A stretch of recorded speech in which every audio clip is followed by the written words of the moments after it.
Hello tout le monde, j'espère que vous allez bien. On se retrouve pour ce 11e épisode, je crois. Chaque fois j'oublie le compte.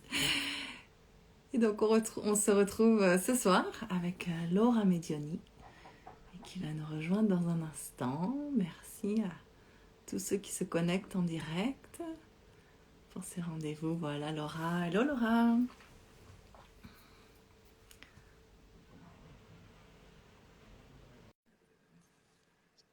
Alors, on va attendre que Laura se connecte. J'espère que tout le monde va bien. Salut Laura. Salut. Tu vas bien? Oui, et toi? Oui, je augmente un peu le son. Hop là.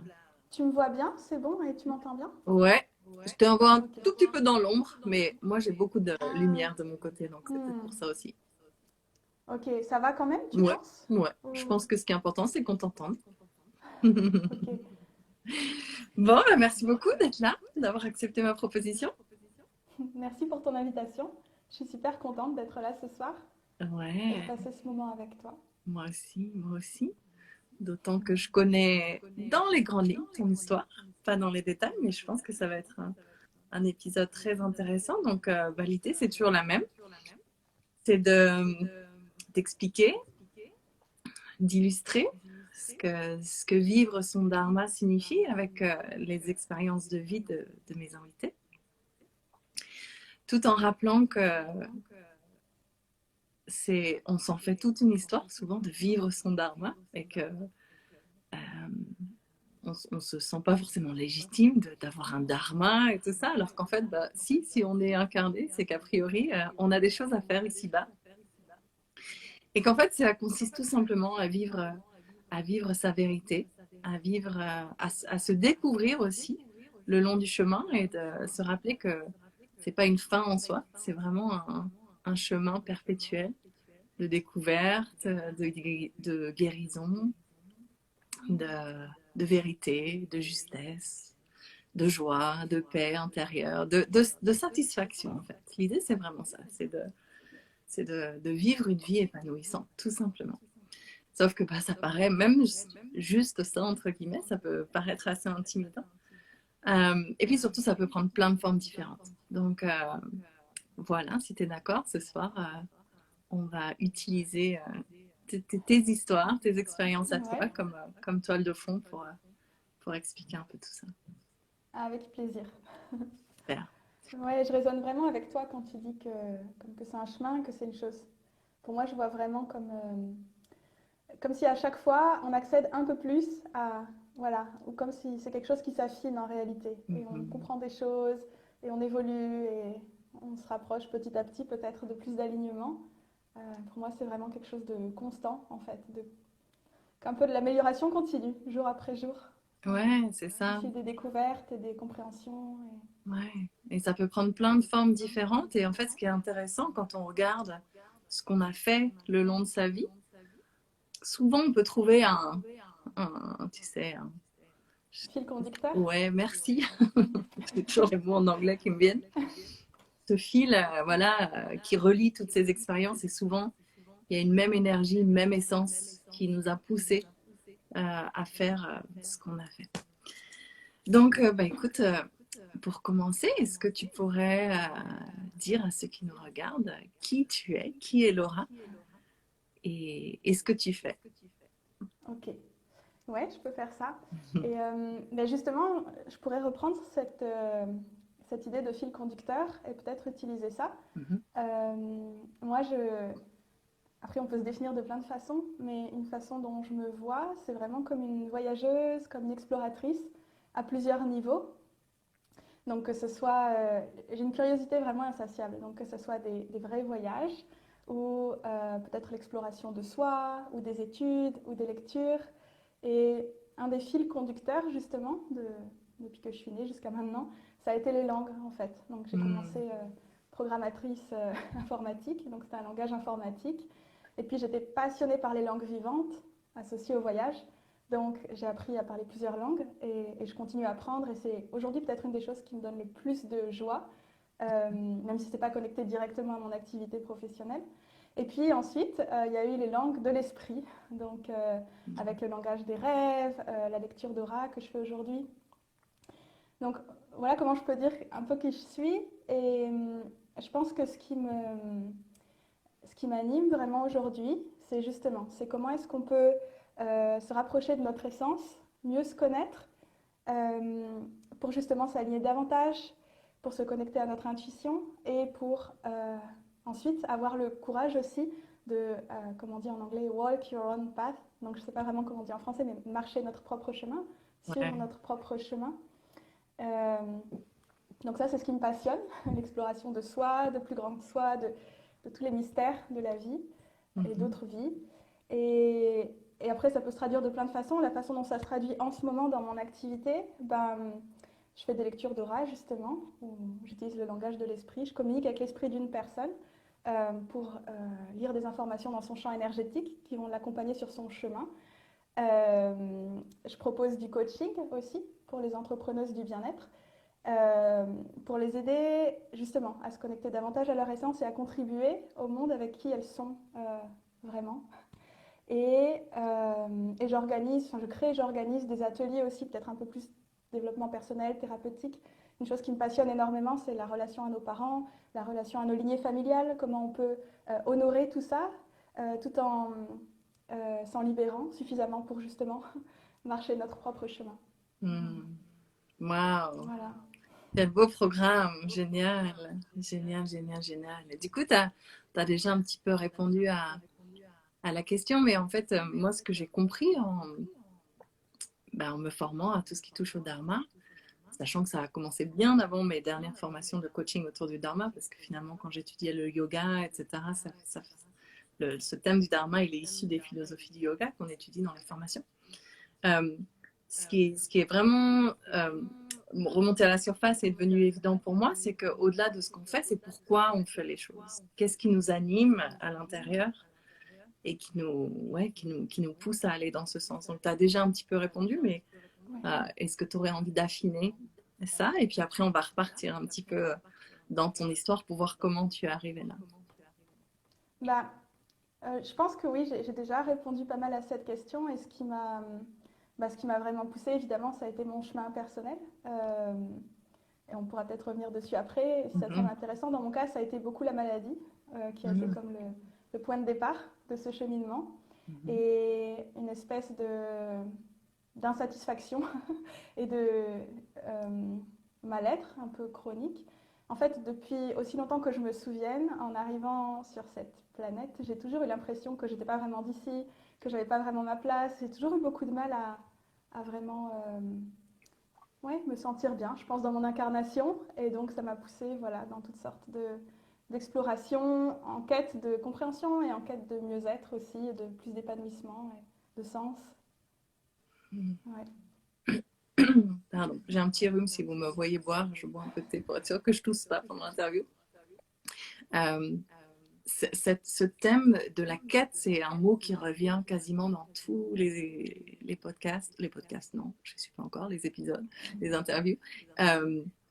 Et c'est hyper intéressant parce qu'effectivement, ça demande cette énergie de quête, de se mettre en route vers son dharma. Ça demande à sentir que il y a, comme tu l'as dit, un peu d'insatisfaction là où on est, quelle que soit la situation, et que du coup, on se dit non, mais il doit y avoir autre chose, quelque chose qui sonne plus juste et qui est plus agréable, et c'est ça qui nous met en chemin. Et c'est là que c'est intéressant de voir que justement, ces expériences de vie pas forcément agréables sur le moment, en général, elles ont été à l'origine de qui on est aujourd'hui. C'est peut-être elles, soit qui nous ont appris des choses, qui nous ont permis à toucher du doigt certaines ressources qu'on ignorait en nous, ou simplement qui nous ont permis de... Tu sais, quand tu touches le fond, il faut rebondir. Donc, quand tu es dans un endroit où vraiment c'est inconfortable, c'est ça qui te met en mouvement. Donc, justement, est-ce que toi, tu pourrais revenir un petit peu en arrière et peut-être... repenser à certains événements de ta vie qui ont été marquants et qui, tu penses, t'ont permis d'avancer et d'être là où tu en es aujourd'hui? Ouais. Alors, un événement ou plutôt une période, c'était peut-être plutôt des périodes, mais une période marquante, Enfin, il y en a eu plein, des décès dans ma famille, des troubles alimentaires, etc. Et quand j'avais 16 ans, je suis entrée dans une dépression très très profonde. En fait, je voulais plus vivre, je voyais aucun intérêt à continuer. J'avais vraiment un très très gros mal-être de plein de choses pas réellement résolues du passé. Et donc ça a duré 3 ans, cette dépression. Et ça a été assez... enfin, je suis descendue assez loin jusqu'à justement vraiment toucher le fond et ensuite me faire accompagner par un psy. Donc j'ai entamé ma première psychothérapie, j'avais 17 ans je crois, quelque chose comme ça,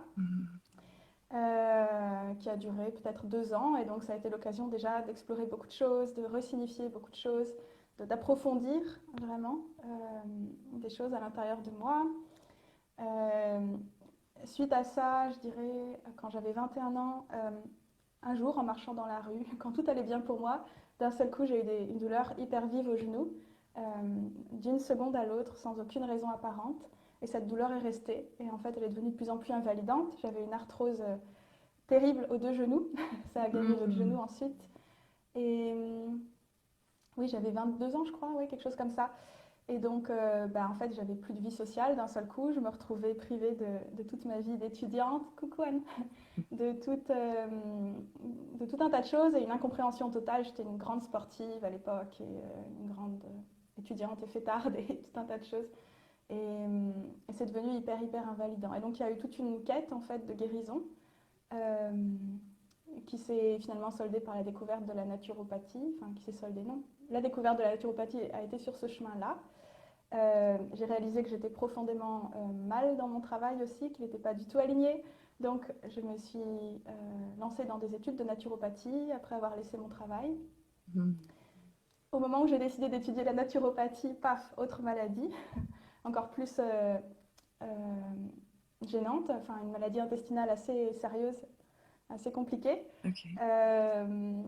qui a fait qu'ensuite, après mes études, je me suis lancée dans une seconde quête de guérison, ou troisième, et je suis partie voyager au Brésil. Donc je pense que j'ai passé 2 ans et demi au Brésil et ça a été aussi un moment très transformateur dans ma vie. Un moment de guérison, mais à tous les niveaux. Voilà, je pense que c'est déjà pas mal de périodes. Ouais. Ouais. Donc, est-ce que tu dirais aujourd'hui que oui, ces challenges, ces obstacles que tu as réussi à dépasser, que ce soit au niveau de ta santé mentale et aussi ta santé physique, t'ont permis d'avancer en tout cas en direction de plus d'alignement vers toi-même et plus de vérité sur un chemin plus juste pour toi?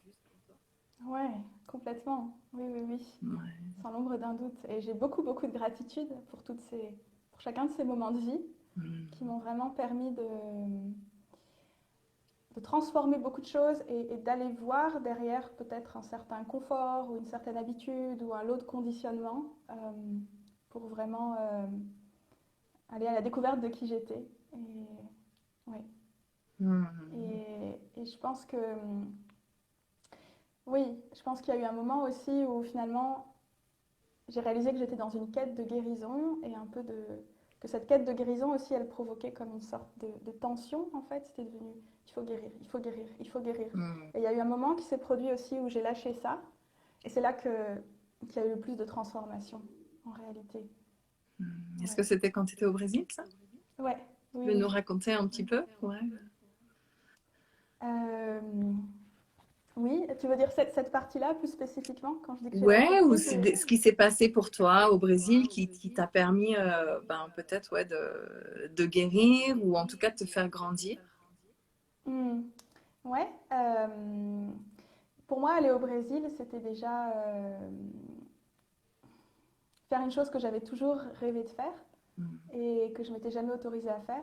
C'est-à-dire que moi, dans mon parcours, il y a eu toujours beaucoup d'études et puis beaucoup travaillé et jamais j'avais vraiment pris un temps pour moi. Donc il y a déjà eu ça et vraiment je me suis laissé le temps d'explorer. Donc j'ai eu plusieurs expériences, des retraites de méditation, des expériences de plusieurs types.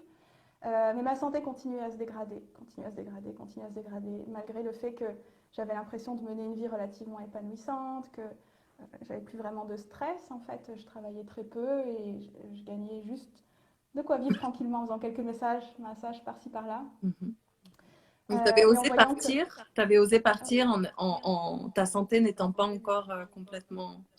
oula, ma santé allait pas bien. C'était D'accord. peut-être un peu une folie. En réalité, je suis partie avec un sac à dos 35 litres et la moitié du sac à dos, c'était des traitements médicamenteux. Ah, wow.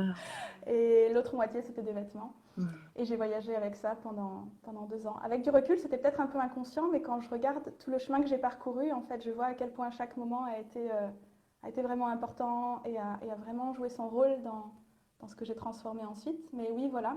Hmm. Et je m'étais dit un peu légèrement, bon, bah, quand les médicaments seront finis, bah, j'en rachèterai sur place. J'étais partie avec une ordonnance d'un médecin. Et puis j'ai réalisé en arrivant sur place que je pouvais pas, qu'ils ne vendaient pas ces traitements-là. Donc ça a été un peu compliqué. Ce qui fait que, et puis à l'époque, j'étais partie en réalité aussi pour explorer, pour ma quête, par plaisir, mais aussi beaucoup en rejet de la France, en rejet de mon histoire familiale, en fuite Hmm. de beaucoup de choses. Et donc, je me suis un peu coincée moi-même à un moment où je me suis retrouvée du coup sans plus de traitement en refusant de rentrer en France et j'ai laissé les choses se dégrader beaucoup. Hmm. Et je suis arrivée dans une communauté spirituelle dans la Bahia, dans le nord-est du Brésil qui s'appelle Piracanga, Hmm. pour faire une retraite en me disant cette retraite c'était comme mon joker, enfin c'était genre ça, c'est ma dernière chance et après tant pis, il faudra que je rentre en France me faire soigner. Et parce que c'était une retraite de 3 semaines de jeûne en silence, en gros, dont une Hmm. semaine de jeûne sec. Donc on passait Wow. 7 jours sans boire et sans manger. Wow. Alors moi, en bonne naturopathe, je me suis dit, le jeûne, ça guérit tout. Eh oui. Quand je suis arrivée, je me suis rendu compte que c'était bien plus qu'un jeûne, que c'était une expérience spirituelle incroyable. Mhm. De faire cette expérience de 3 semaines de jeûne, de silence, dans un endroit de nature, etc. J'ai pas guéri dans ces 3 semaines. J'allais toujours pas bien, voire pas bien du tout à la fin, ce qui fait que j'ai dû rentrer en France. Hmm. Bref, et pour faire très court, je suis rentrée en France et je suis quand même retournée voir les médecins qui voulaient me mettre sous un traitement hyper lourd et hyper contraignant qui avait des effets secondaires vraiment terribles. Donc, je suis repartie au Brésil en fuyant les médecins de la France et en me disant, limite à l'époque, je me disais, je préfère mourir de ma maladie que des effets secondaires du médicament. Parce que vraiment, c'était vraiment assez terrible. Hmm. Et ça aurait eu des conséquences à long terme, en fait, sur mon organisme. Et je sentais à l'intérieur de moi que c'était pas ça la voie, en fait. Mais je le sentais très sûr, très clair. Hmm. Ça me rappelle quelque Euh, chose, plus d'actualité, mais je ne vais pas rentrer là-dedans. on ne rentrera pas là-dedans. Non, non, pas ce soir. Bref, pour boucler cette histoire, quelques temps après être de retour au Brésil, voilà, ça allait toujours pas très bien. J'étais repartie à nouveau avec des traitements qui me maintenaient à un état plus ou moins stable, mais j'étais quand même voilà, toujours sous traitement. Et de plus en plus perdue. Et c'est là que j'ai vraiment lâché prise et que j'ai dit, ok, bah, je sais pas ce qui va se passer, mais là je vois bien que juste être dans cette quête de manger bien, avoir des bonnes pensées, et tout ce que je mettais en place, en fait, ça faisait juste une espèce de surcharge et j'étais complètement overwhelmed avec tout Hmm. ça. Et il n'y avait plus d'espace pour moi, en fait. Il n'y Hmm. avait plus d'espace pour être. C'était Et au trop moment où j'ai lâché, rigide. j'étais ben, C'est- à la fois, enfin, je sais pas si je dirais rigide, Trop parce qu'en chargé. fait, si on regardait de l'extérieur, c'était pas non plus si. Parce que j'avais déjà la sensation que peu importe ce que je mangeais, ça changeait rien, par exemple. Donc j'étais pas non plus hyper rigide, mais je dirais que c'était peut-être une tension interne, plus que par des choses concrètes, mais D'accord. comme une vigilance constante et une auto-observation et une recherche constante de solutions, d'idées, Hmm. euh, bref. Et quand j'ai lâché prise, en fait, la solution est, enfin solution, le miracle est arrivé à moi sous la forme d'une opération de chirurgie spirituelle. Hmm. Euh, ouais, en fait, qui a juste arrêté tous les symptômes et qui m'a replacée dans un état où j'avais plus à prendre un seul traitement, en fait, du jour au lendemain. C'était, Incroyable. ouais. Et attends, le nom m'échappe, mais je sais qu'il y a un monsieur qui est très connu qui fait ça au Brésil. Oui, alors c'est pas lui, C'est pas parce qu'il y lui? a eu tout un scandale Oui, avec lui. j'ai entendu aussi, ouais. João de Deus. Hmm. Oui, voilà. Ouais. D'accord. Mais Oui, donc, oui. est-ce que D'ailleurs, ouais. en quelques mots, tu peux expliquer aux personnes qui ne savent pas du tout de quoi on parle, en quoi ça consiste? Oui. Alors, moi, je peux parler de la mienne parce que Oui, j'ai oui, pas bien non plus sûr. une connaissance très extensive de tout ça. Bien sûr, Mais la en mienne. gros, c'est une opération sans bistouri, une opération où on n'ouvre pas, Mais oui, il y a vraiment des choses qui se passent. En fait, le thérapeute ou la personne qui opère, elle est comme, elle incorpore, on dit, je pense, une entité. Donc, c'est comme L'incarne? elle incarne, oui, pardon. Elle incarne une entité. Là, en l'occurrence, c'était un vieux médecin allemand Ok. qu'elle a incarné, qui la guide en fait dans son travail. Et donc, je la voyais qui bougeait les mains au-dessus de mon ventre. En l'occurrence, c'était mon intestin qu'elle réparait, qu'elle guérissait. Mhm. Je sentais à l'intérieur de mon ventre, en fait, comme s'il y avait vraiment un bistouri, comme s'il y avait vraiment des choses qui se passaient dedans. Mhm. Euh, Elle a enlevé des choses, vraiment, j'ai vu des choses de mes yeux. Ça a l'air complètement perché comme ça, mais non, non, mais c'est vraiment ce qui s'est passé. Quand je suis ressortie de l'opération, j'avais des marques rouges sur tout le trajet où j'avais été opérée. Elle a enlevé des compresses qu'elle avait posées sur les points d'incision, en fait. Donc, il n'y avait aucune trace, bien sûr, mais les compresses étaient imbibées de sang. Euh, Wow. et voilà, et j'ai passé une semaine en convalescence. Et ensuite, bah, j'ai fait une... Comme si je m'étais vraiment fait opérer, en fait. Il y a eu toute une convalescence, une reprise alimentaire progressive, etc. Hmm. Donc, il y a eu un avant et un après cette opération. Ouais, alors ça s'est pas tout solutionné après, parce que mon mental était encore très très fort et quand on était malade très très longtemps, bah, c'est comme si on... C'est dur que le mental il se rassure suffisamment et il accepte la guérison. Donc c'est comme s'il continuait à créer des choses en fait, il Hmm. continuait dans sa lancée. Donc j'ai continué à avoir des petits symptômes, mais je sentais à l'intérieur de moi que j'étais guérie. Mais c'est comme s'il y avait toujours ces petites manifestations qui ont continué un an Comme à peu si, près. comme si Ouais. ton... Tu sais, souvent on dit qu'on s'identifie en fait Ouais, à cette partie de nous. Donc, comme si ton ego ne voulait pas laisser partir oui, la partie c'est malade ça. de Laura. Non, Oui, non, reste. oui, c'est Ouais. ça. Ouais, il y a eu un attachement. Ouais. Et est-ce que tu saurais dire ce qui t'a donné le déclic en fait pour, j'imagine, consciemment ou inconsciemment, lâcher prise de cette partie de toi et, ouais, et réussir à vraiment guérir complètement? Ça a été un processus très très long, donc c'est dur à dire. Ça a pris un an en fait. D'accord. Euh, donc j'ai peut-être un travail intérieur, un travail sur mes croyances. Je me suis fait aider en Theta Healing par Anne d'Alençon, Mhm. Que notre j'interviewe la copine semaine commune. prochaine. Ah bah génial, Mm. voilà. Et il y a eu voilà plusieurs choses comme ça. Je pense que c'était aussi que j'avais besoin de temps pour me rassurer finalement, pour finir mon processus parce que la chirurgie spirituelle ça va très très vite, mais il y a le temps du corps aussi, il y a le temps du mental, voilà, je pense que Mhm. Ouais. Ben oui, c'est intéressant parce que dans la philosophie du yoga et cette thématique du dharma, on parle des différents corps, du corps physique, du corps énergétique, du corps mental, du corps intuitif, du corps spirituel. Donc, je ne sais pas si cette chirurgie, elle se fait au niveau du corps spirituel, mais que, ouais. ouais, c'est ça. Hein. Et donc ensuite, Mm, mm. j'imagine qu'il doit y avoir un impact sur chacun des autres Ouais, corps. il faut le Donc, temps que ça ça descende, quoi, que ça se s'intègre, ouais, densifie et que ouais. ça s'intègre. Mm. Waouh, c'est hyper intéressant. Et du coup, si je comprends bien, en fait, c'est assez récent, ça.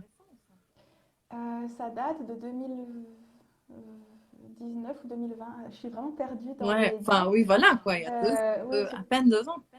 ouais, Ah c'est ouais. ça. Bah écoute, c'était... Oui, bah tu vois, c'était juste avant l'arrivée du Covid, en fait. Hmm. Euh, ouais. Waouh, tu t'es remis sur pied juste à temps. Oui, c'est ça. Oui, oui, parce que tu sais, je remercie tellement tous les jours parce que je me suis dit, avec tout ce qui se passe là, ça aurait été tellement compliqué d'aller à l'hôpital comme je devais le faire avant et de voir des médecins. Et Hmm. euh, ouais, j'ai beaucoup, beaucoup de gratitude que tout ça ait pu se résoudre Juste à... en temps, à Ouais. temps. Ouais. Waouh. Ah ouais. Waouh, waouh, waouh. Eh ben, dis donc, c'est pas rien. Et de te voir souriante et rayonnante comme ça aujourd'hui, tu vois, on se doute pas. Mais ça, c'est vrai pour tout Mm. le monde. On sait jamais ce par quoi la personne qui est devant nous est passée. Et toutes les larmes, j'imagine, ou enfin tous ces moments Ouais. d'inconfort qu'elle a pu traverser pour se présenter aujourd'hui avec un grand sourire. Et ce que je dis à chaque fois, c'est que vivre son dharma, ça ne veut pas dire qu'on est grand sourire tous les jours et que c'est toujours facile. Et non, parce que vu que c'est une quête, eh ben y a toujours du questionnement, ouais, de l'inconfort aussi, mais il y a quand même cette espèce de satisfaction intérieure, c'est quelque chose qui sonne juste, qui nous pousse à continuer, en fait. Ouais. J'allais te demander s'il y avait encore d'autres challenges que tu as dépassés, que tu aurais envie de partager avec nous, même si là, déjà, ce que tu nous as raconté, c'est loin d'être petit et anodin. Ouais, c'est une bonne question. Euh, ouais, je pense que dans ma vie, le plus gros challenge, ça a vraiment été l'histoire de la santé. Mhm. Ça a été comme vraiment une quête non-stop. Euh, je pense qu'un gros challenge aussi, ça a été justement ce retour en France. Et oui, que tu avais Et quitté pour que la j'avais quitté pousser loin, Cachet. loin, loin. Oui, oui, oui. Et vraiment cette étape de guérison aussi, de pardon, avec la France comme entité, la France comme pays que je rejetais beaucoup, avec ma famille aussi énormément. Donc ça a été vraiment ce que j'ai vécu dans cette dernière année, là, même si ce travail de guérison avec ma famille, je le fais en continu depuis ma première thérapie quand j'avais 16 ans. Mais disons que c'est comme si j'ai vraiment mis l'accent dessus cette dernière année où en fait je suis rentrée du Brésil après le premier confinement, un peu perdue en fait parce que je sentais qu'il fallait que je rentre, je sentais cette intuition. J'étais très bien, je vivais sous les cocotiers, dans un endroit paradisiaque, j'avais une très belle vie là-bas et j'ai senti qu'il était temps de quitter ce confort et de vraiment prendre ma vie en main. Et Alors que notamment ça y est, tu étais guérie et que Ouais, tu aurais pu choisir de rester là-bas, mais j'imagine qu'on va en reparler, mais ouais, c'est tout ce qui touche à l'intuition et ces messages intérieurs qui nous guident vers autre chose. Je sais que ouais. tu l'as expérimenté plusieurs fois, donc n'hésite pas à l'inclure dans dans tes Ok, partages. ouais, ok. Bah là, c'était cette intuition que j'avais des choses à faire en France, que c'était important. Ouais. Donc, donc, je suis rentrée en France et ça a été assez initiatique parce que du coup, je suis rentrée. Ben, moi, je m'étais habituée par exemple au rythme de vie du Brésil, à la cool attitude, à vivre avec 250 euros par mois.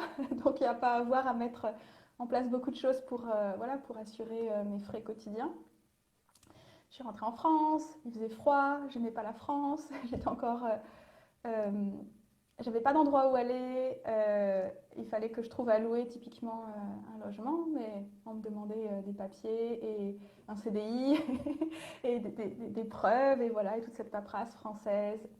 Euh, j'avais fini mes études de naturo en 2017 et j'avais pour projet d'ouvrir un cabinet de naturo, donc en période de multiples confinements, de Covid, où les magasins bio et pharmacies, etc., nous laissaient pas poser des affiches Yeah. parce qu'on n'était pas censé recevoir des gens. Enfin bref, ça a été un gros défi pour moi de descendre des sphères spirituelles et d'être plus ancrée dans la matière et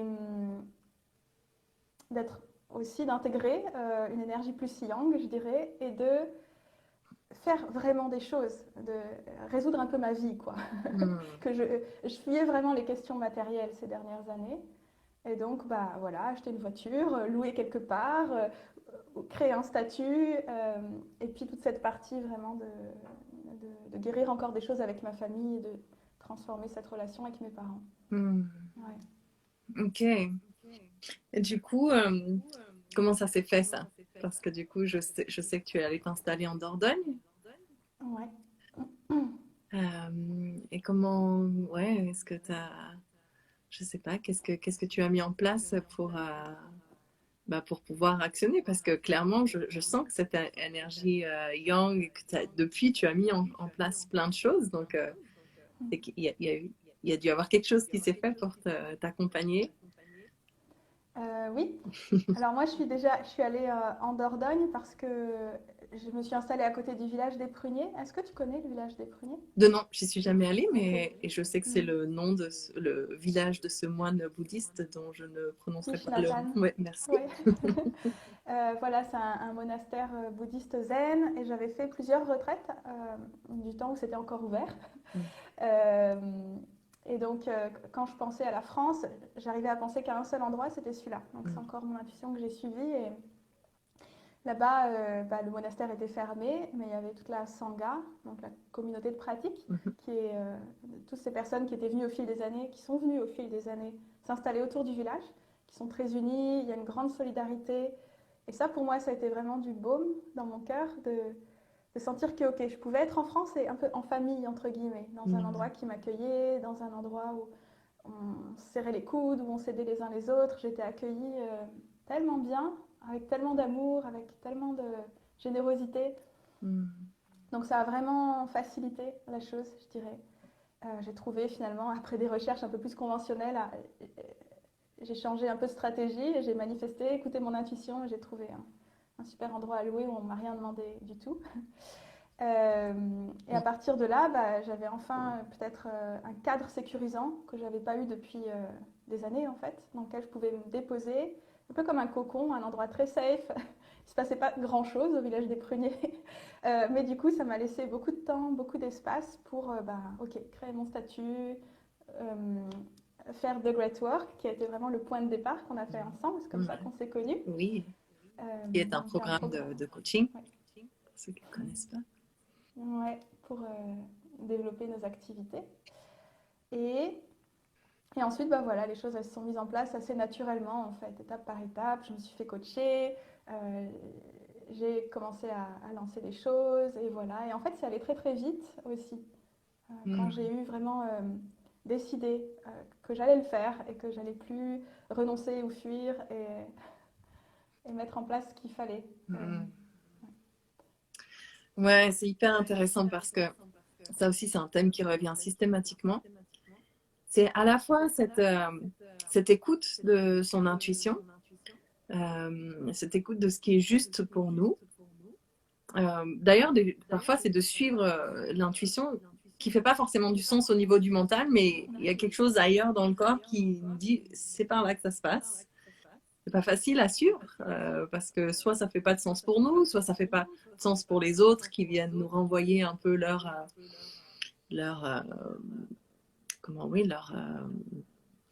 limitation à eux ou leur peur ou leurs choses comme ça.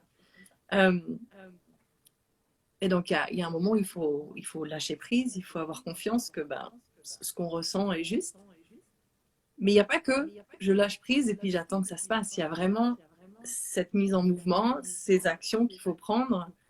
Et selon les réponses qu'on va avoir à ces actions, on va savoir en fait si on est dans la bonne direction ou pas. Et donc, ça je le sais parce que je te suis un peu mais clairement, et on arrive à cette autre partie de l'interview que j'aime beaucoup, où justement on parle de ça, des synchronicités, de ce qui se met en place quand justement on s'autorise vraiment à suivre cette voie intérieure et quand on s'autorise à avancer sur son chemin dharmique et à quel point on est soutenu. Donc, est-ce que tu aurais des partages à nous faire de cet ordre-là? Oui. Moi, j'ai l'impression que j'ai vraiment été exactement soutenue, guidée tout au long de mon parcours, en fait. Et quand je regarde en arrière, j'ai reçu beaucoup de signes que j'ai pas forcément toujours su comprendre ou interpréter à temps, surtout au début. Mais par exemple, en regardant en arrière, ce que j'ai trouvé vraiment fascinant, c'est le premier endroit où j'ai voyagé, ça a été l'Argentine. J'ai vécu 1 an en Argentine quand j'avais 20 ans. Okay. Et pareil, là, j'ai vraiment suivi mon intuition. Je pouvais faire une année de césure dans mes études. À l'époque, j'étudiais l'ingénierie informatique, donc je pouvais faire une année à l'étranger. Et c'est comme si dans ma tête, ça clignotait Argentine, Argentine. Okay. Je suis partie en Argentine. Je ne parlais pas espagnol. Je ne sais même pas pourquoi j'ai choisi ça, mais voilà, j'ai suivi cette guidance. Et en repartant d'Argentine 1 an après, je suis montée dans l'avion et j'ai reçu très distinctement, ensuite, il faudra que tu ailles au Brésil. Et des années se sont écoulées avant que je reparte effectivement au Brésil. Entre-temps, j'ai fini mes études, travaillé des années en tant qu'ingé développeuse logicielle. Mais ce qui est fascinant, c'est que 1 an et demi après le début de mon voyage au Brésil, je suis arrivée dans cette communauté Piracanga qui est le foyer de la lecture d'aura au Brésil et dans le monde. Et il y a un deuxième foyer plus petit qui se trouve en Argentine, dans la ville dans laquelle je suis allée passer 1 an. Sauf qu'à l'époque, je ne le savais pas, en réalité. c'est complètement fou parce que du coup, il y a ces deux pôles et j'avais choisi exactement la ville où il y avait une communauté construite autour de la lecture de rats. J'ai C'est comme fini si, finalement, voilà. Bah, ouais. c'est comme si ton intuition cherchait à te rapprocher de ça, mais que peut-être tu n'étais pas encore prête, ou ouais, comme tu dis, tu n'avais pas forcément réussi à lire les signes, et puis tu étais passé à côté quelque part, et du coup, la vie t'a donné une deuxième chance. C'est ça, oui. J'adore. Tu sais ce que ça me rappelle? Je fais une petite aparté, mais Mhm. ça me rappelle une de mes amies, quand je vivais à New York, une Anglaise, qui s'est mariée avec un Américain avec qui elle travaillait. Et quand ils se sont mariés, enfin bref, quand ils ont appris à se connaître, ils se sont rendus compte que quelques années auparavant, ils avaient vécu dans le même immeuble, sans le savoir. Ah, Incroyable, c'est hein, tu vois, incroyable. c'est un peu le même genre d'histoire. Oui. J'adore ces histoires. Waouh, ok. Donc Mhm. voilà pour un premier signe. Est-ce que tu en as d'autres? Ou d'autres Hmm. synchronicités, ou des choses plus récentes? D'autres synchronicités. Ou tu vois, comme des confirmations, tu vois, de la vie, que la vie t'a pu t'envoyer en te disant, oui, c'est le bon chemin, vas-y, ou... Euh, euh, c'est une bonne question. En fait, la façon dont je le sens, c'est qu'en permanence, je reçois des impulsions, je reçois des signes, et donc je mets les choses en place maintenant. Je reçois, même depuis le début, je le fais même sans comprendre. Par exemple, aller en Argentine. Donc en fait, je fais ce qu'on me dit de faire, entre guillemets, ce que je sens, que, voilà, ce que je reçois, je sais pas, cette intuition que j'ai. mhm, Et ensuite, et ensuite, ça se passe bien, mais est-ce que ça pourrait mal se passer? Disons que j'ai jamais regretté un seul de mes choix. mhm, Euh, ouais, j'ai jamais regretté un seul de mes choix. Et oui, c'est vrai qu'à chaque fois, j'ai compris pourquoi. Par exemple, j'ai compris pourquoi en rentrant en France, quand j'ai vu tout ce que j'ai pu transformer et guérir, j'ai compris pourquoi après coup. Euh, partir, par exemple, partir du Brésil et donc renoncer à cette qualité de vie, à cet endroit extraordinaire. Le Brésil, il est vraiment dans mon cœur. Enfin, mhm, j'aime les gens, j'aime la musique, j'adore cette langue, que pour moi, c'est la plus belle du monde. mhm, Et j'aimais beaucoup ma vie là-bas, mais j'ai compris que c'était important que j'aille en France. Et ensuite, oui, c'est drôle parce que quand j'ai pris l'avion pour aller au Brésil, euh, ensuite j'ai reçu à nouveau l'information de ensuite ce sera le Portugal. mhm. Et donc voilà au Portugal. Et Donc oui, du coup, tu es quelques aujourd'hui au années après. Portugal. Ouais. Ouais, oui. Et c'est drôle, quand je suis allée au Brésil, je sentais pareil qu'il fallait que j'aille au Brésil, mais je ne parlais pas brésilien, je connaissais personne là-bas. Il n'y avait rien qui m'attirait en particulier, si ce n'est cette impulsion. Mhm, Donc je me souviens, c'était en mode, ok, je dois aller au Brésil, mais où? Le Brésil, c'est immense. mhm, Donc ce que j'ai fait, c'est que j'ai regardé sur un site et j'ai regardé une carte et j'ai regardé où est-ce qu'il fait beau et chaud au mois de mai et où est-ce qu'il pleut pas trop. Parce qu'il y a la saison des pluies là-bas aussi, donc il fallait bien viser. mhm. Et avec ce que j'ai trouvé, c'est comme ça que j'ai choisi l'endroit où j'ai atterri en avion, euh, sans rien regarder d'autre. Ouais. Et en fait, c'était vraiment le nord-est. Et c'est ensuite en descendant que je me rapprochais progressivement de l'endroit justement où j'ai trouvé cette communauté spirituelle qui est dans Mhm, l'état de la Bahia. mhm, Et en mettant les pieds dans cet état de la Bahia, j'ai vraiment senti quelque chose de très très fort de waouh, j'ai quelque chose à vivre ici. mhm. J'étais partie pour voyager, pour descendre la côte juste en bas, jusqu'en bas. Et en arrivant, c'était non, en fait, j'ai plus envie de continuer, j'ai envie de rester ici. Et j'ai pas trouvé cette communauté tout de suite. J'ai vécu encore 6, 8 mois avant de. Mais j'en entendais parler. En fait, j'en entendais parler par différentes personnes. Ouais. Et j'y allais pas parce que à l'époque, j'avais très très envie de m'intégrer dans la culture brésilienne et de découvrir le Brésil des Brésiliens. Mhm. Et c'était un endroit qui était beaucoup fréquenté Les par des expatriés? personnes, non justement, pas par des expatriés, mais par des gens de São Paulo, par des gens de Rio de Mhm. Janeiro, par des gens riches et citadins, et pas du tout par des Baïanais. Et moi je disais, c'est pas ce que je suis venue découvrir. Donc j'ai vraiment freiné des 4 pieds pendant assez longtemps, jusqu'au moment où voilà, j'étais un peu réduite à il me reste une dernière chance de guérir, il faut que j'aille faire cette retraite, et c'est comme ça que j'y suis allée. Mhm. Et Ouais. encore une fois, si t'avais pas écouté cette intuition, bah, d'aller au Brésil, parce que, à moins que je ne me trompe, il me semble que ces chirurgies spirituelles, elles se font essentiellement au Brésil. Enfin, De ce Peut-être que qu'il y j'en a sais, d'autres oui. pays qui le font, mais moi, je sais que c'est vraiment au Brésil que j'en ai entendu parler. Donc, Oui. sans doute que si tu n'avais pas été au Brésil, bah, tu n'aurais peut-être pas résolu tes problèmes de santé. Peut-être, Qui peut-être que sait, si, on mais saura jamais. en tout cas, c'est ton voyage au Ouais. Brésil Oui. qui t'a permis d'en guérir à ce moment-là. Mm, mm. Hmm, génial, génial, génial. Est-ce que sur ton chemin, il y a aussi des personnes qui ont contribué à faire celle que tu es aujourd'hui et surtout celle qui vit une vie inspirante et épanouissante?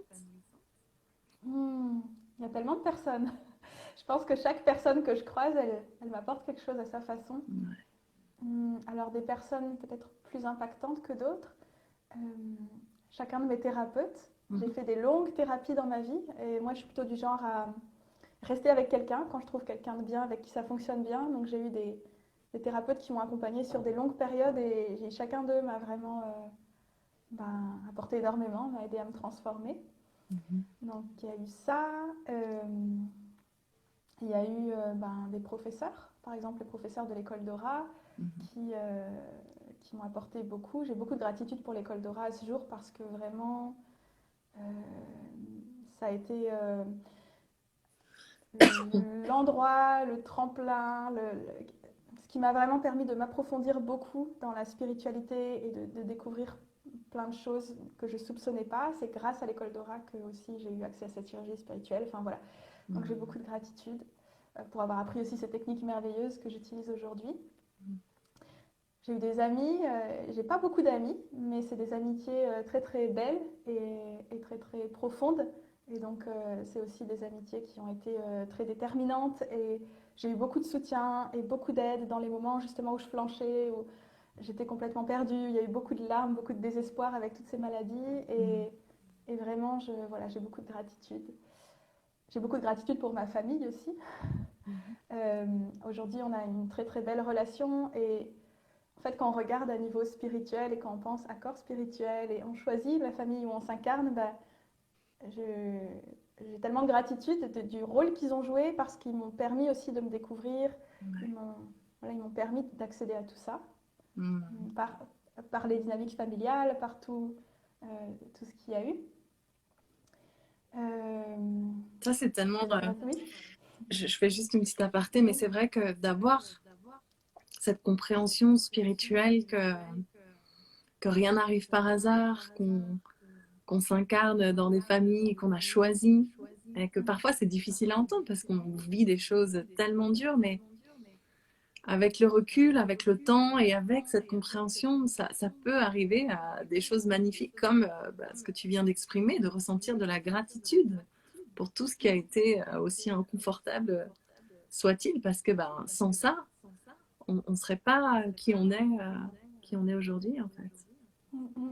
Oui, c'est Ouais, vraiment ça. ouais. Mm. Ok, est-ce qu'il y a quelqu'un d'autre qui te vient spontanément? Il y a des figures spirituelles comme Thich Nhat Hanh, par Mhm, exemple. Euh, mhm, et puis,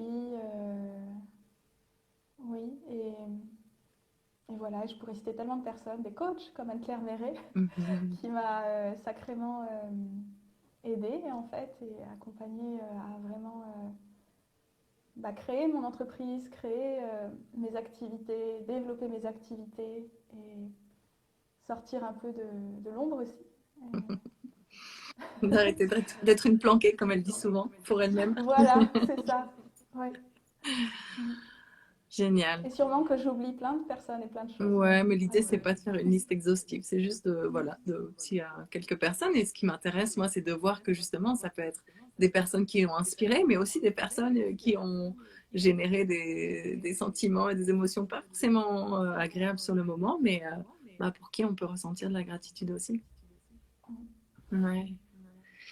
Euh, on arrive déjà à la fin, pas tout à fait, mais sur la fin. Est-ce que tu aurais des conseils, toi, à partager avec les personnes qui nous écoutent pour vivre cette vie de justesse, cette vie qui part de l'espace du cœur, cette vie qui sonne juste en nous? voilà, pour que tout un chacun ose se mettre en chemin vers son dharma. Hmm. Je suis pas très à l'aise en général avec la partie conseil. Si je devais dire quelque chose là comme ça spontanément, ça serait de, de se mettre à l'écoute de son cœur vraiment et ouais et de une chose que j'ai apprise dans ma vie vraiment, c'est à pas résister euh, très longtemps dans les situations d'inconfort. J'ai commencé en résistant beaucoup et très longtemps, et plus ça va, moins je résiste, ou moins je lutte pour conserver ce qui ressemble à un confort, mais qui est en fait un confort inconfortable. Mm. Donc, c'est vraiment avoir le courage d'aller voir là où c'est pas confortable, parce que pour moi, ça c'est souvent des pointeurs de, vers plus d'épanouissement, vers un mieux-être, vers plus de réalisation, vers ouais, plus d'alignement. Donc, c'est oser aller voir et oser bousculer des choses, même si parfois on sent qu'alors on va être perdu et sans repère, mais avoir confiance que c'est pour un mieux, qu'on est là pour ça aussi, qu'on est là pour expérimenter beaucoup de choses en réalité, pour, euh, pour goûter tout un tas de choses dans la matière. Et oui, au niveau de l'âme, en fait, on n'est pas là pour juste. Je sais pas, je sens en fait au fond de moi qu'on n'est pas forcément là pour vivre une vie de père dans un canapé, juste laisser le temps passer et les regrets arriver. D'ailleurs, peut-être que oui, ça serait ça. J'ai fait un exercice conseillé par un de mes coachs récemment qui m'a énormément impacté. Un exercice assez connu, hein, mais qu'on peut faire et refaire. C'est si tu devais mourir ce soir, qu'est-ce que tu regretterais le plus? Et me poser cette question régulièrement, ça me permet de voir tout de suite, ok, qu'est-ce que je regretterais le plus? Ok, qu'est-ce qui fait que, qu'est-ce que je peux faire en fait? Quel est le prochain pas que je peux faire pour transformer ça? Pour si je meurs après-demain, ne pas avoir ce regret-là dans la Mm. liste, en réalité. Ouais, Ouais. ouais. C'est vrai que bah, se rappeler que on n'a qu'une vie et que et ouais, qu'on meurt tous un jour. Moi, l'exercice, je pense qu'on avait fait pendant The Great Work, qui m'avait beaucoup impacté, c'était celui où on est sur notre lit de mort. Alors, ça paraît pas très gai comme ça, mais c'est vrai que c'est vraiment fort. Et d'imaginer ce que nos proches diraient de nous. Donc, en fait, qu'est-ce qu'on a envie de laisser derrière nous, que ce soit nos proches dans la sphère personnelle, familiale, professionnelle. Et waouh, c'est vraiment puissant comme exercice à faire. Ouais. C'est quelque chose qu'on peut faire tout seul. C'est quelque chose qu'on peut faire en étant accompagné par un coach. Et il y a vraiment euh, ouais, des choses profondes qui peuvent sortir de ce genre d'exercice. Donc ouais, Mm. euh, très très beau conseil. Il y a deux choses qui me sont venues pendant que tu Mhm. parlais. Une phrase en anglais que j'adore, qui est What you resist persists. Donc, Oui. ce à quoi on résiste persiste en fait. Donc, quand on cogne contre quelque chose, bah, en fait, la pression s'exerce dans l'autre sens. Et puis, ça devient un peu un brin de fer entre nous et la réalité. Alors que quand on lâche prise, ou comme tu dis, quand on ose aller creuser, attends, qu'est-ce qu'il y a là derrière? Je fais toujours des petits mouvements avec mes mains. euh, et ben là, cette résistance peut tomber et puis on peut aller apprendre et comprendre de ce qu'il y a derrière nos peurs, derrière nos résistances, derrière. Donc, ouais, oser aller vers nos peurs et ce qu'on n'a pas envie de voir en général, ça peut être vraiment, vraiment libérateur et ça peut vraiment nous aider à Mhm. grandir parce que tu parlais de ça, que la vie, en fait, effectivement, on ne s'est pas incarné pour manger des chips sur un canapé, a priori. Moi, j'aime beaucoup, beaucoup voir la vie comme une école, en fait, comme une école de l'âme et chaque chose qui nous arrive, positif ou négatif, est là pour nous faire grandir. Ouais. Ouais, Être curieux. ouais. Et puis, je me permets aussi de, si tu aurais envie de partager, parce que ça m'a beaucoup parlé, un de tes derniers posts que tu as partagé cette semaine, où tu disais que tu étais face à une situation, tu ne savais pas très bien quoi faire, et qu'une de tes amies t'a posé une question. Tu vois ce que je veux dire? Oui. Et que j'ai trouvé ça super fort. Tu veux le partager? Partager quoi? Ce que Bah, j'ai dit dans ce post, c'est ça? ouais, ce que cette amie t'a dit, qu'est-ce que c'était cette question? Parce que je trouve que c'est une question qu'on Oui, pourrait tous se poser quand on se trouve dans une situation de oh là là, mais qu'est-ce que je peux faire? oui, c'est ça. Cette amie, elle m'a dit, que ferait une femme puissante? Et donc, Dans j'ai cette trouvé ça très très situation. puissant comme question. Que ferait une femme puissante dans cette situation? C'était une situation où je me sentais un peu coincée, où j'avais l'impression de pas trouver d'issue, j'avais l'impression de subir. Et ça, c'est pas cool quand on a l'impression de subir. Ouais. Alors j'ai vraiment fermé les yeux à ce moment-là et je me suis imaginée, je me suis sentie, j'ai comme incarné la femme puissante. Et d'un seul coup, déjà le problème, il était beaucoup moins gros. Euh, Beaucoup et de lourd à ensuite, c'est porter. comme si... Oui, voilà, c'est ça, c'est comme si... Oui, et ensuite, ça m'est venu tout de suite, quoi faire, trouver Une le bon solution. discours, le bon positionnement, la bonne réaction. Hmm. Ouais. Et d'ailleurs, j'ai l'idée de voir la chose comme beaucoup plus petite, c'est de relativiser aussi. Mhm. Ça me fait penser à Thich Nhat Hanh, justement, il dit souvent quelque chose. Quand on est en colère contre quelqu'un, par exemple, ou quand on vit quelque chose de très lourd, de très... Il dit, projette-toi à dans 100 ans. Alors bien sûr, dans 100 ans, on n'est plus là. Mhm. Comment est-ce que tu verras la situation dans 100 ans? Ben, probablement que ça sera beaucoup moins grave, en Et fait. ouais. Et plus on enlève de la gravité et du sérieux, moins c'est pesant et plus c'est facile. Ça devient presque un jeu, finalement. Ouais. Ouais, ça Ouais. aide à trouver à relativiser en fait. Mm. Hmm. Ouais, génial. Bah, tu vois, merci. Ça t'impressionnait cette question des conseils. En fait, on a trouvé plein. Enfin, tu en as amené plein. Super. Ben, écoute, pour terminer, est-ce que tu aurais envie de partager ton actualité du moment, ouais, où est-ce qu'on peut te trouver, qu'est-ce que tu fais, qu'est-ce que tu proposes en ce moment, qui peuvent aider du coup Oui, aussi aux personnes ouais, qui nous génial. écoutent à avancer. Hmm.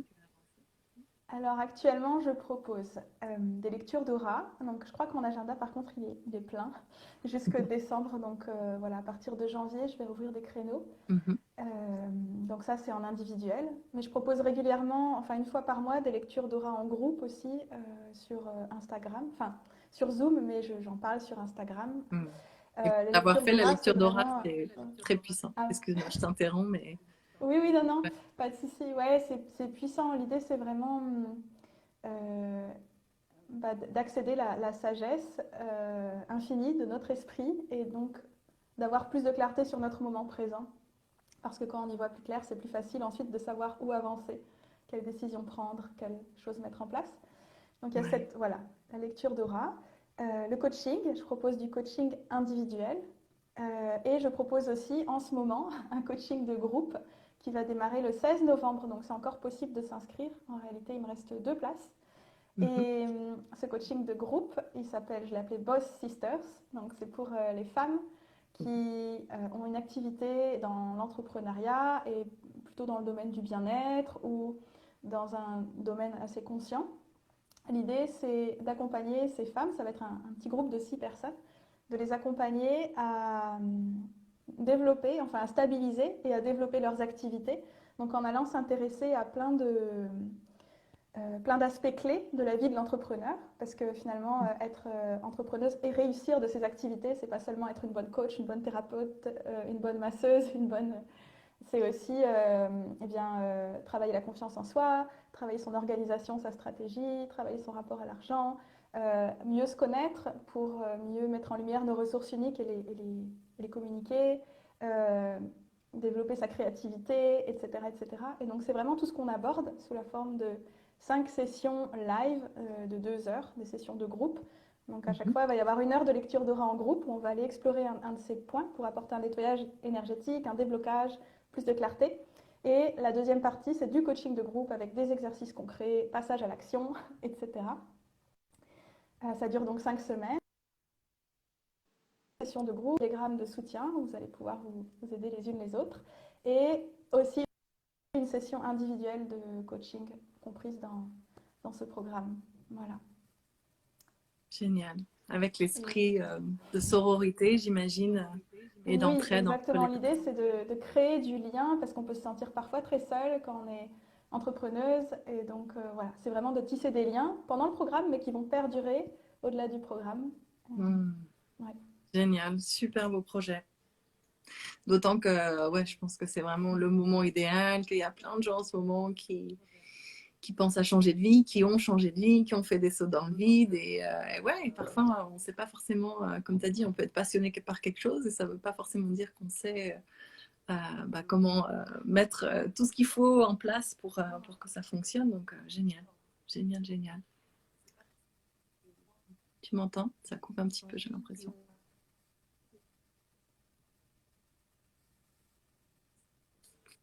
Est-ce que tu m'entends? Oh non. Alors, on va quand même réussir à se dire au revoir, j'espère. Je ne sais pas si ça coupe de mon côté ou du côté de Laura. Laura, est-ce que tu es là? J'étais partie un instant, la connexion a flanché de mon côté, je pense.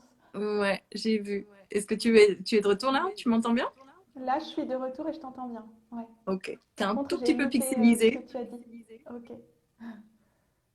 Ouais, t'as pu entendre ce que j'ai dit? Non, justement. Non? Désolée. Qu'est-ce que je disais? Oui, je disais que c'était une super idée, un super programme et que ça tombait à point nommé en cette période où pas mal de gens se posaient beaucoup de questions et décidaient de changer de vie et que c'était pas parce qu'on était passionné par quelque chose qu'on savait comme forcément comment tout mettre en place pour que ça fonctionne. Donc, Ouais.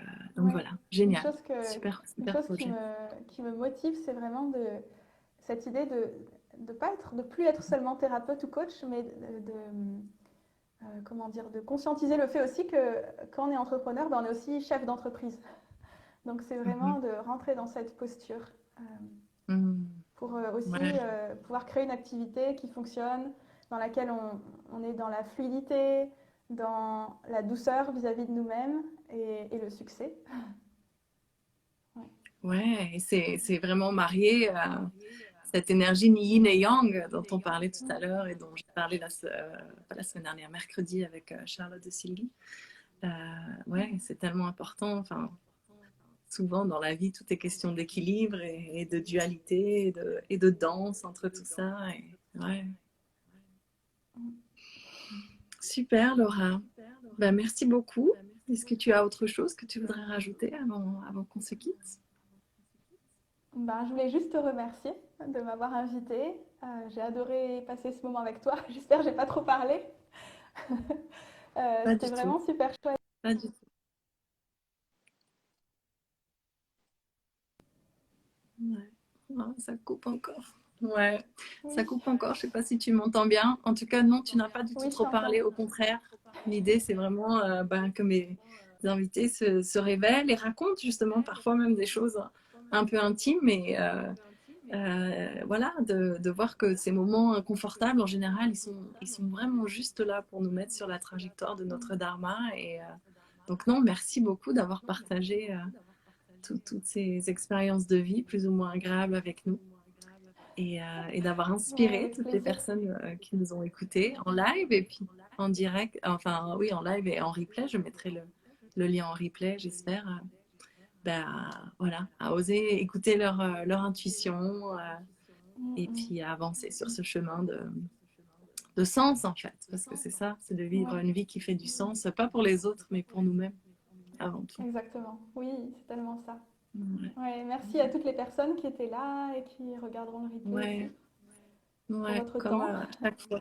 Je regarde pas vraiment les commentaires parce que c'est vrai, j'essaie vraiment de rester concentrée sur l'interview. Mais merci beaucoup à tous ceux qui étaient là en live, qui ont laissé de petits commentaires. Si vous avez la moindre question pour Laura ou pour moi, eh ben, n'hésitez pas à nous contacter en message, par email, sur nos sites en général.